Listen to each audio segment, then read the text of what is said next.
Hello বন্ধুরা, আজকে একটা নতুন ভিডিও নিয়ে চলে এসেছি। আজকে তোমাদের দেখাবো মোচা ঘন্ট। তো প্রথমে কড়াইয়ে সামান্য তেল দিয়ে শুকনো লঙ্কা, তেজপাতা, কালো জিরে ফোড়ন দিয়ে ভালো করে ভাজা ভাজা করে নিতে হবে।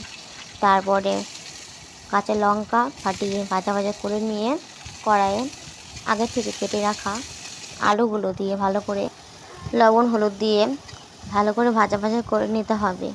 তারপর সামান্য জিরের গুঁড়ো দিয়ে ভাজা ভাজা করে নিলে যখন ভাজা ভাজা হয়ে আসবে তখন আগে থেকে সিদ্ধ করে রাখা মোচাগুলো ওখানে দিয়ে দিতে হবে। তারপর যখন ভালো করে মাখিয়ে নিতে হবে, যখন দেখবেন একটু ভাজা ভাজা হয়েছে তারপর সামান্য জল দিয়ে ওটাকে কিছুক্ষণের জন্য ফুটিয়ে নিতে হবে ঢাকনটা চাপা দিয়ে। যখন দেখবেন অনেকটা হয়ে এসছে তখন ভাজা ভাজা করে নামিয়ে নিলেই রেডি আমাদের